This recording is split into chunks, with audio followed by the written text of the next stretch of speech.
Big welcome, Ashley Jones, to the Empathy Edge podcast. I'm so excited to share your story with my listeners and the work that you do at Memento Foundation. So, welcome to the show. Thank you for having me. So, before we get going, as I do with all my guests, let's hear your story and how you got to this amazing work. And I know it's a very poignant and personal one. And I would just really appreciate, and I know my listeners will appreciate, if you can share it with us today. Absolutely.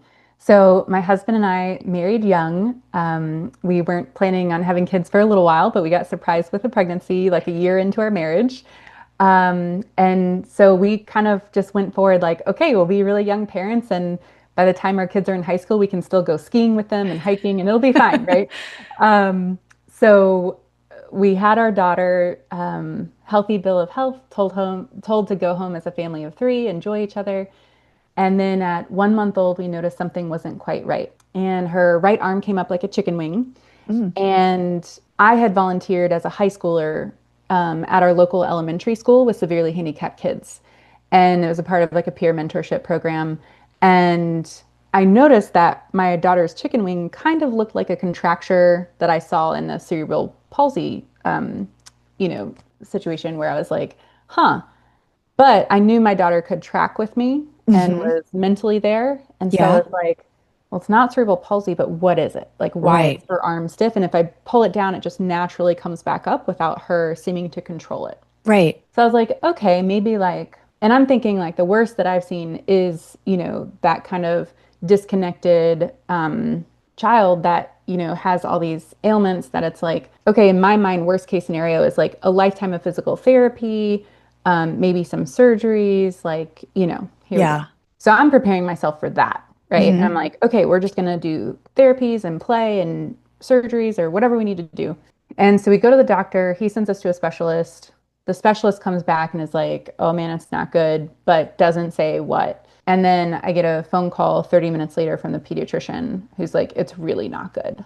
And I was Oof. like, okay, what are we talking? Like, you got to tell me worst case scenario, or my mom brain will just be like causing anxiety forever, right? Yeah. Like, I need to know, like, just what is it? And so the doctor comes back and he's like, premature expiration. And I was like, you mean death? I was like, what? Yeah. Oh my Like, what? You gosh. just got to tell me straight, right? Yeah. And he was like, yeah, it looks like it's going to be one of five things. They're all lettered acronym, illnesses. And at the time, we didn't have smartphones. So he was like, if you make the really bad decision to go home and Google these, here's my cell phone number, personal cell phone number. You can call me anytime. Uh-huh. And I was like, oh my God, it must be terrible because there's no way a pediatrician would give a first time mom a cell phone Their number and cell say, phone call number. anytime. Right. Right.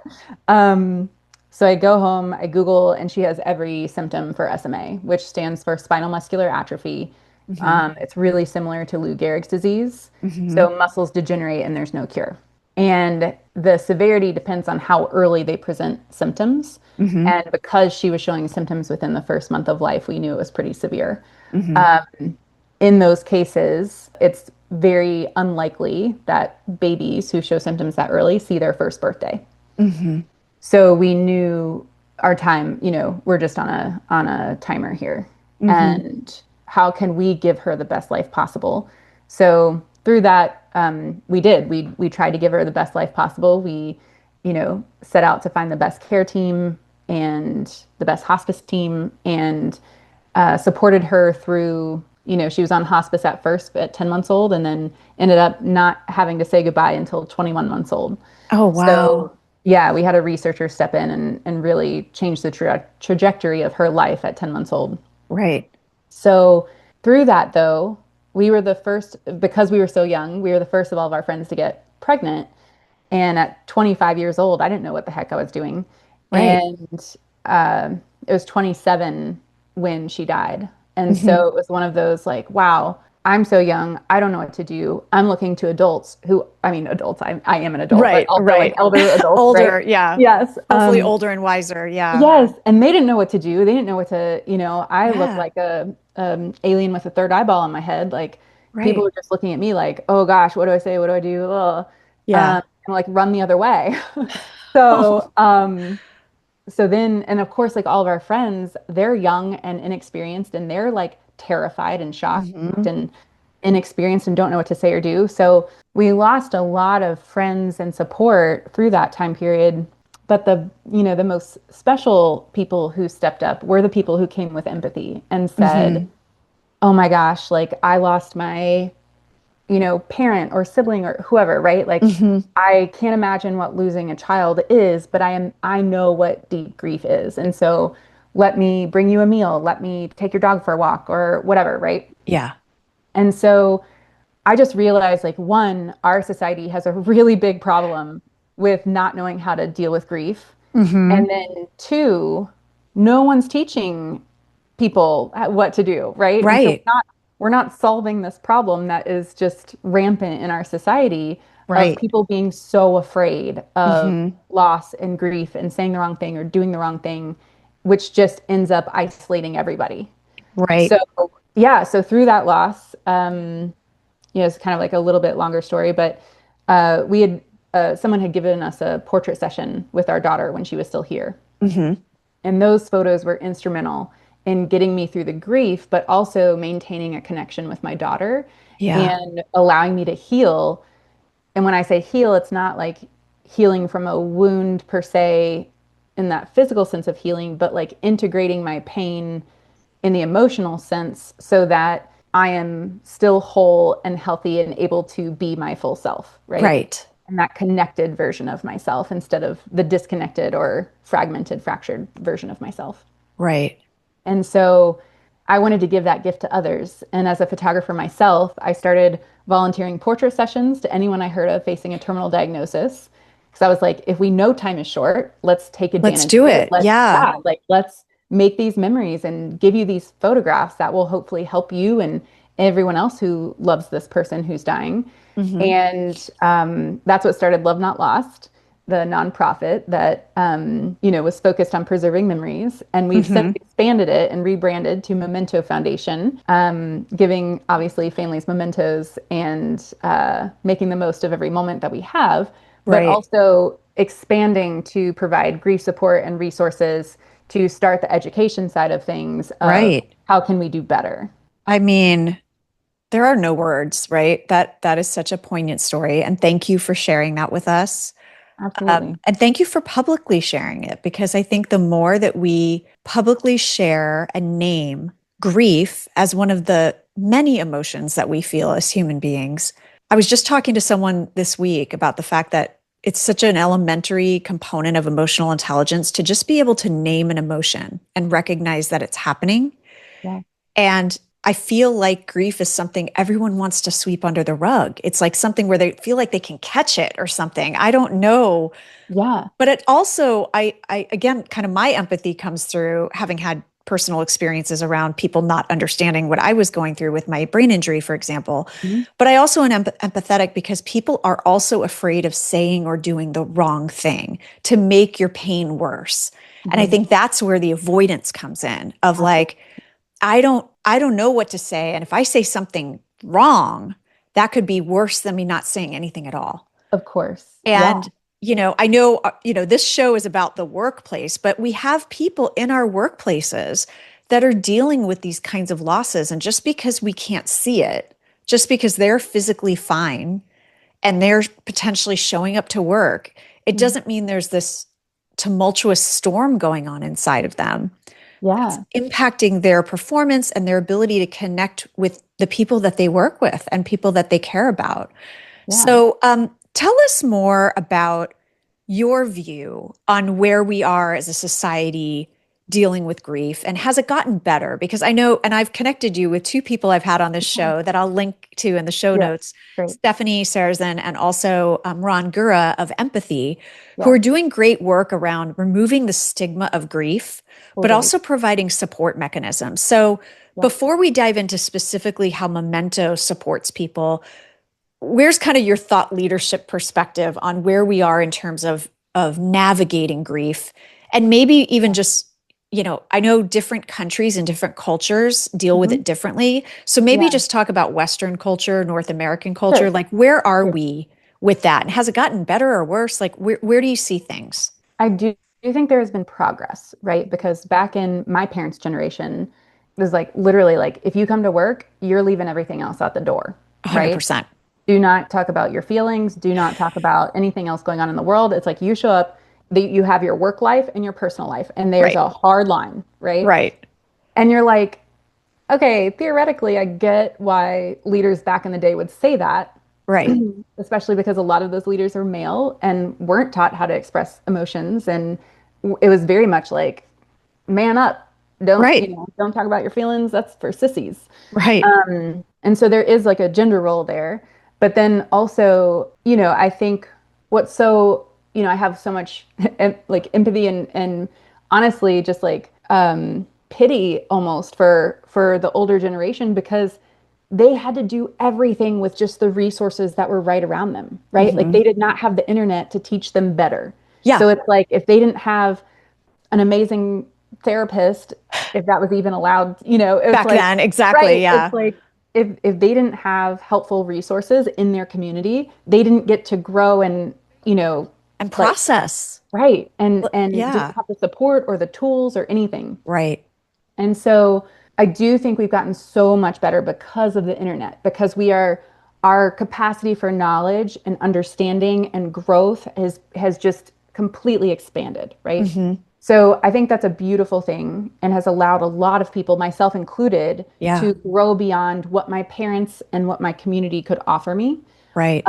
where I can learn from trauma experts and amazing psychologists and, Where people that's even who, a thing, where trauma yes, experts are yes, even a thing, right? right? Like, It's so good. yeah.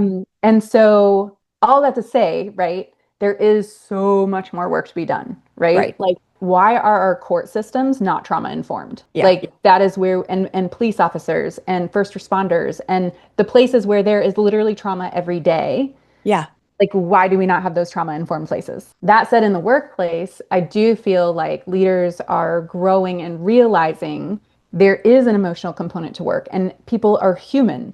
And so, if people are human, we cannot ask them to leave a personal side of their being at the door Right. because we are whole humans. Right. And whatever's going on at home does impact us and how we show up at work. Right. And so the good news is I do feel like there's a lot of progress. Uh-huh. I still think there's a massive lack of training in leaders for training leaders how to manage grief, how to Hmm. manage hard, challenging situations, like how to support a team through a tragedy. Yeah. Like no one knows how to do that, right? And No. so leaders are falling short.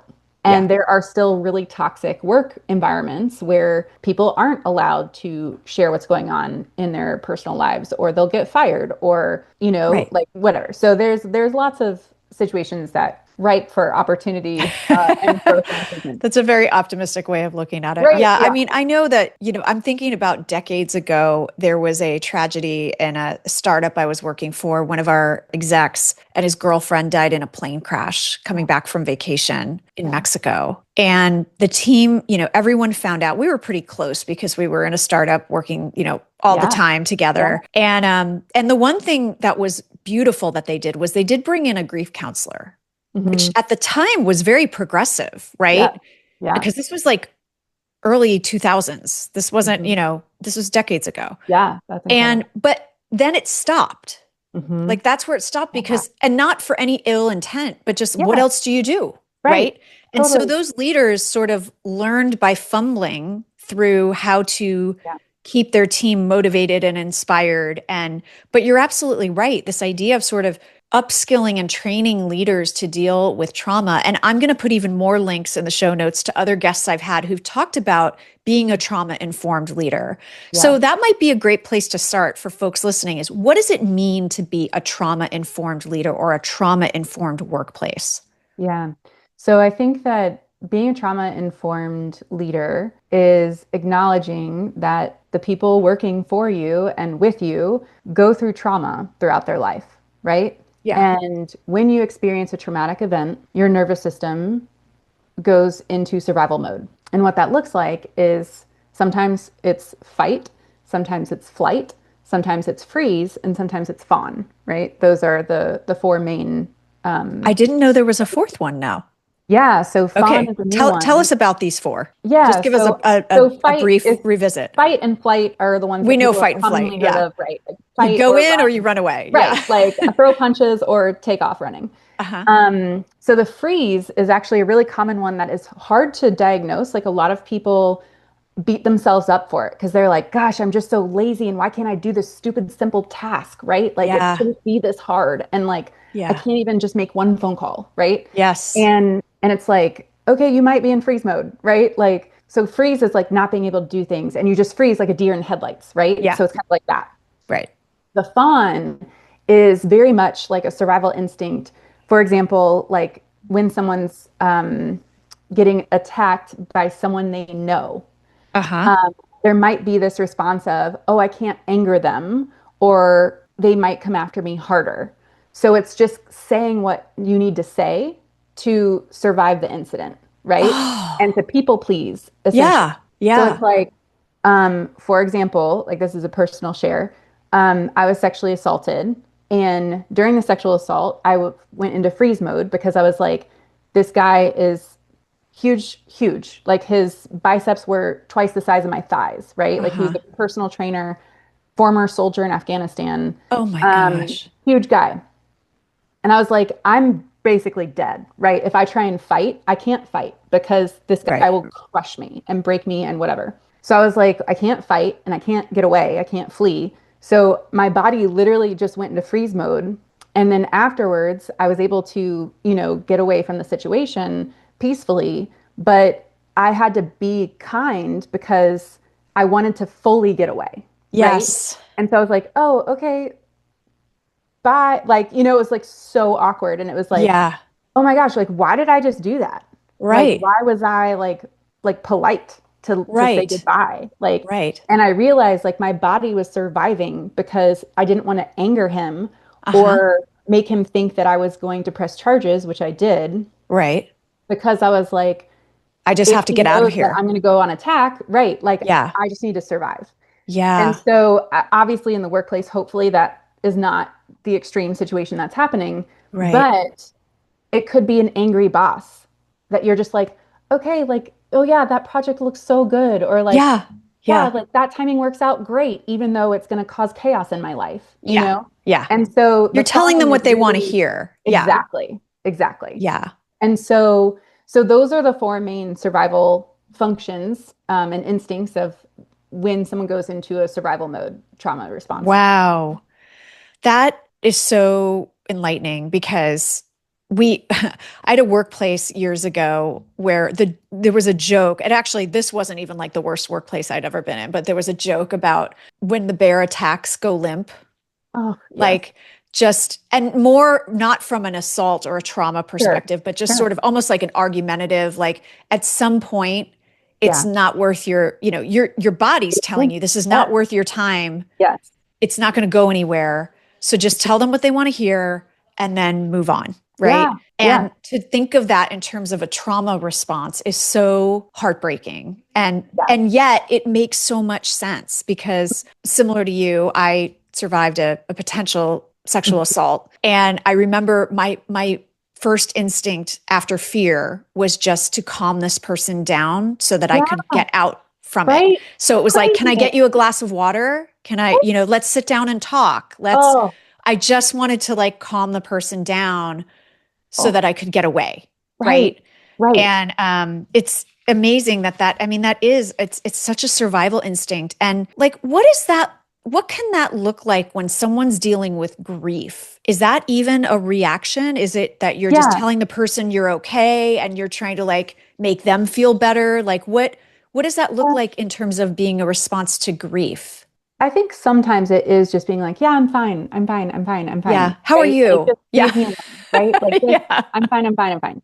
Yeah. Um, you know, the interesting thing about grief is that not all grief is traumatic, right? So there are griefs and instances of grief where you might lose a grandparent that you knew was getting sick and being, And it and was you their had time. healthy family dynamics Yeah. and everybody was supportive. And so then it's like, okay, that was a grief, right? But it was Right. not traumatic. Right. But I will say all trauma does include grief because even in an instance like our situations with the sexual assault or attempted sexual assault, it's like there is a loss. There's a sense of safety that was lost, a sense of what you thought was okay in the world, like the values and Right. like all trauma includes grief, but not all grief includes trauma. That's So so powerful. I mean, not all grief is traumatic, but all trauma does include grief. yeah, and I go into a lot of this explaining in my book that I have, which we can talk Yeah. about later. Tell But us about the book real quick.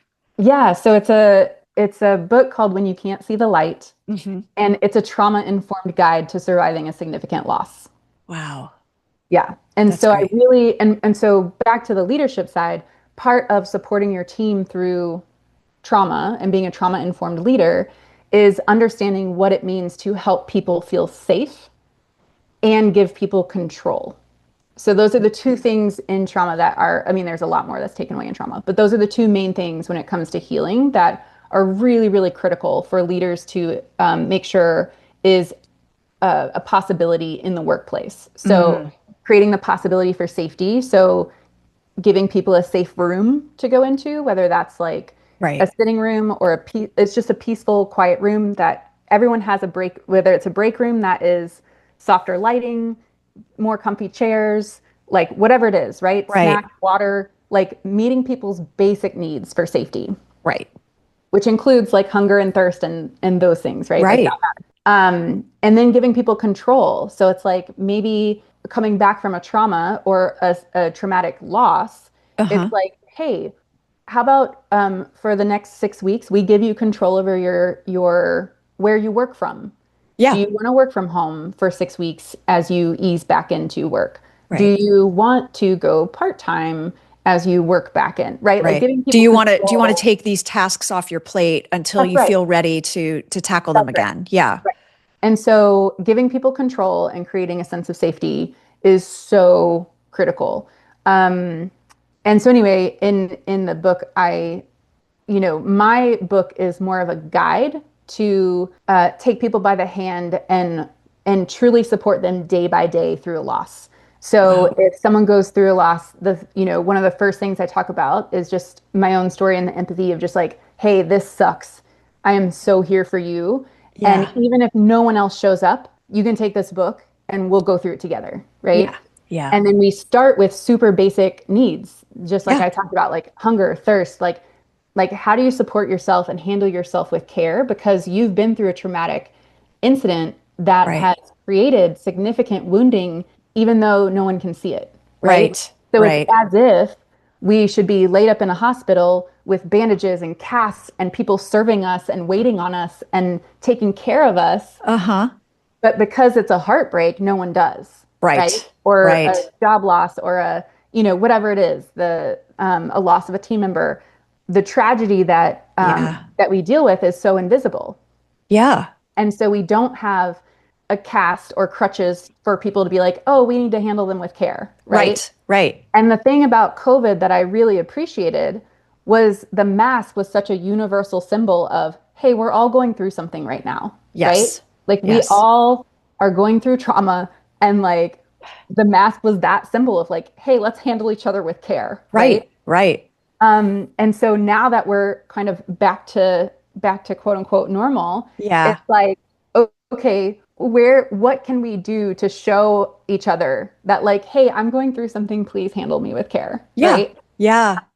So I talk about that in my book. We go through, handling yourself with care. We talk about, the flow of things like Right. flow of energy, setting boundaries. How do you, just focus on one thing to get done today, right? Yeah. Yeah. One. And working your way back into productivity.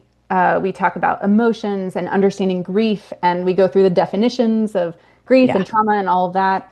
And then really supporting people through that, hopefully the transition to say, all right, now that you're through hopefully the worst of it, right? We know how to process the emotions and the Yeah. grief and all of that.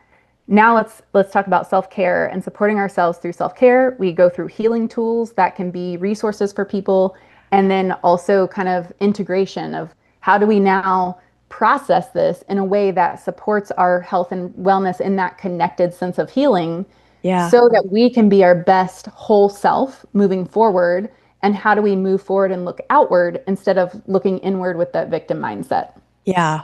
And so it really walks people hand by hand. So if you're a leader and you're like, I don't know what to do, get my book and read it I and was then going to give say it people to should your just team have these, members. yeah, Yes. people should just Like, have these books on hand for their teams that's right. in case that they need to provide that kind of support to somebody, and look through it yourself so you know what's there, and you know you can kind of get an idea of what their experience might be. But Hmm. that's just a wonderful resource for like anyone listening. If you're in HR, if you're in Yes. employee experience or culture, or you lead a team, have these books on hand to be able to provide a resource for people when you don't know what to say and you don't know That's what to do, right? Like start there.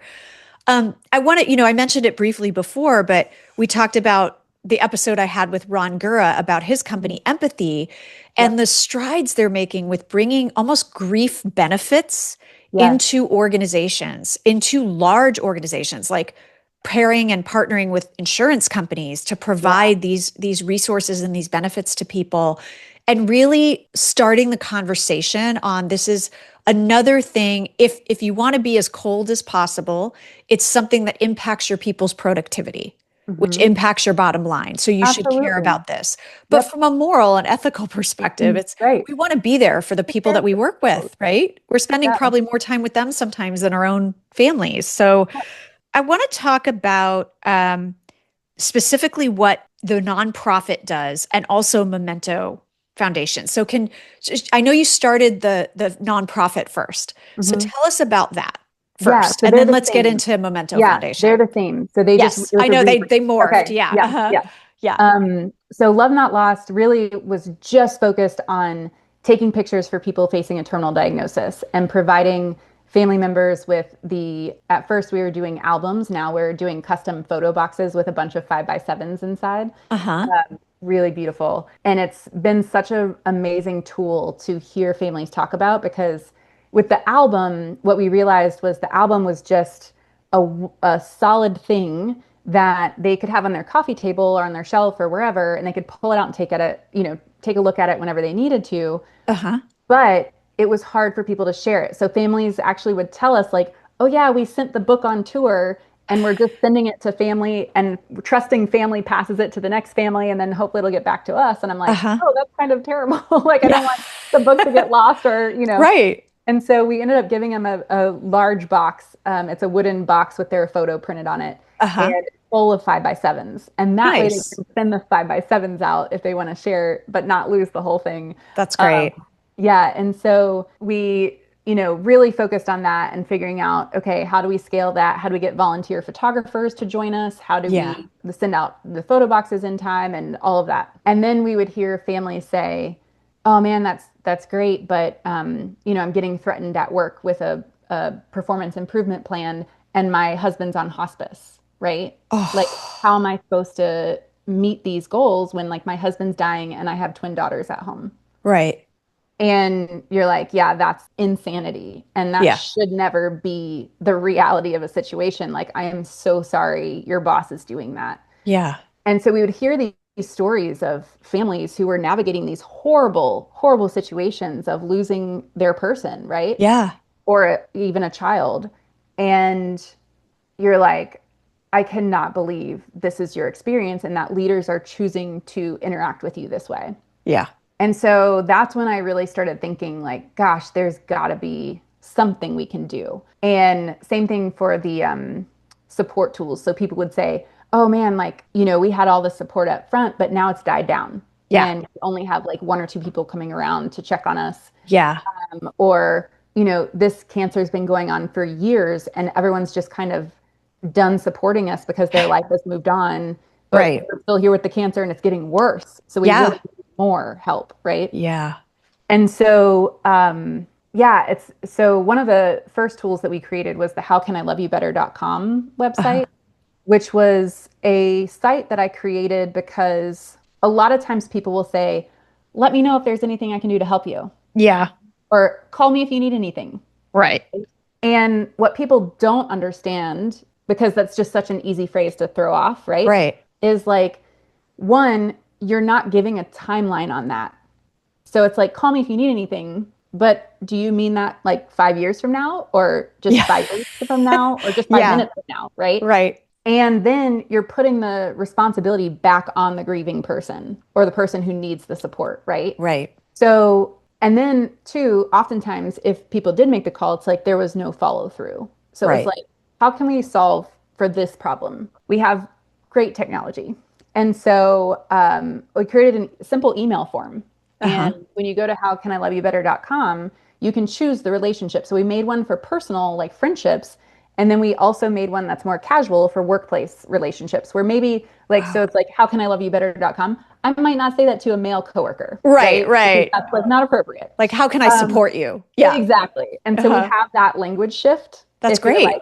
like I would send the how can I love you to my best friend and maybe the how can I support you to the male coworker, right? Yeah, exactly. And so we have those two different kind of tracks and you can offer a tangible thing that you are capable of following through on Yeah. and you can customize your list. And so that was one of the tools that we created.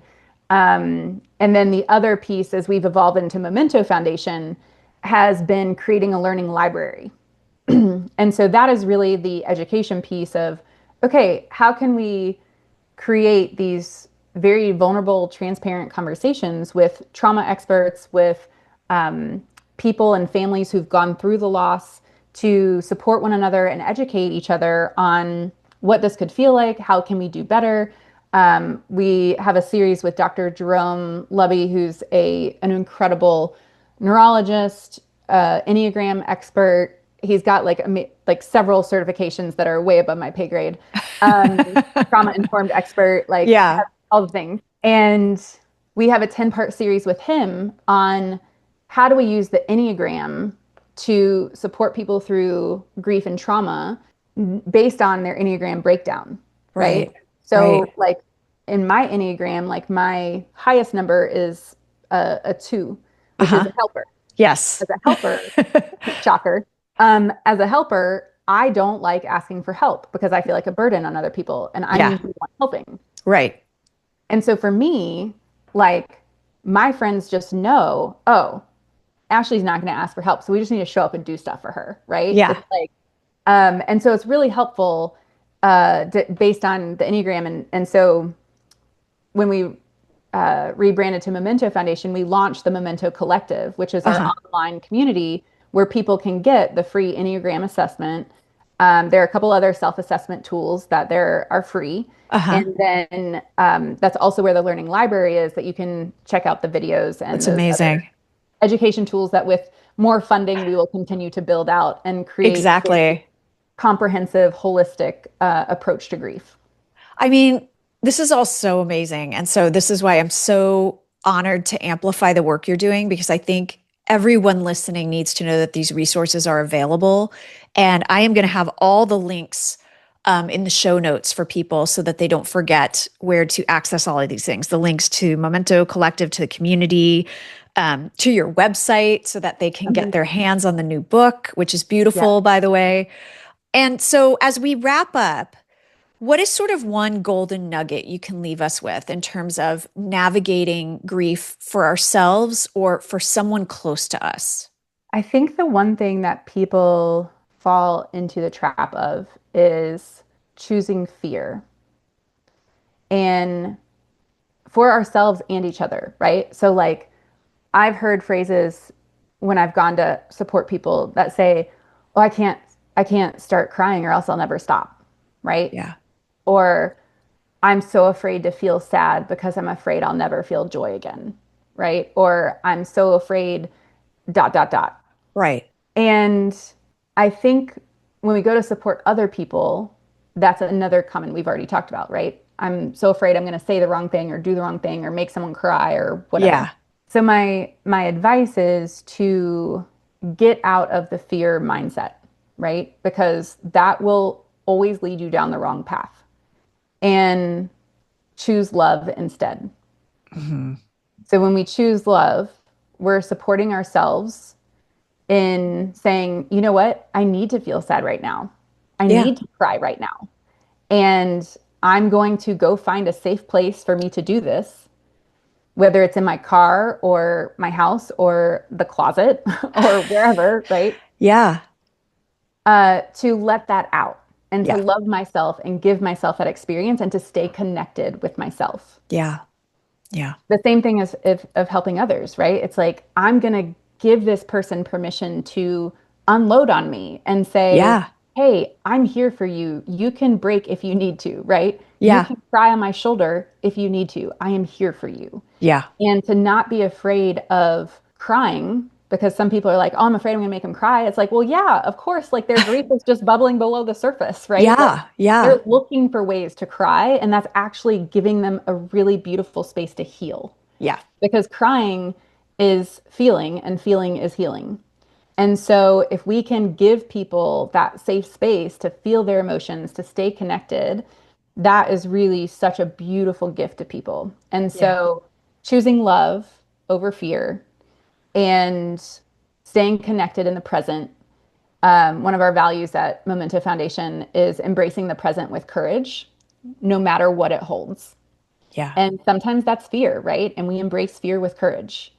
Um, Sometimes it's, you know, you're walking into a situation where you have no clue how it's going to go. And Yeah. it's embracing the unknown with courage, right? Yeah. And so it's really about choosing love, regardless of the situation, regardless of the people involved, to Right. show up and say, what is the best way I can love myself and others right now in this moment? I love it. That's such a great place to land. Thank you, Ashley, for all of this. I did want to ask one important last question. What is your daughter's name? Skylar. Skylar? Hmm. Well, Skylar is responsible for all of this love and support you are bringing to so many people. So thank you. Thank you so Thank much for sharing your story. And like I said, we will have all your links in the show notes and especially the link to your website where folks can get their hot little hands on your book as a Awesome. resource. And thank you, everyone, for listening to another episode of the Empathy Edge podcast. If you like what you heard, you know what to do. Please rate, review, and share it with a friend or a colleague. And until next time, please remember that cash flow, creativity, and compassion are not mutually exclusive. Take care and be kind.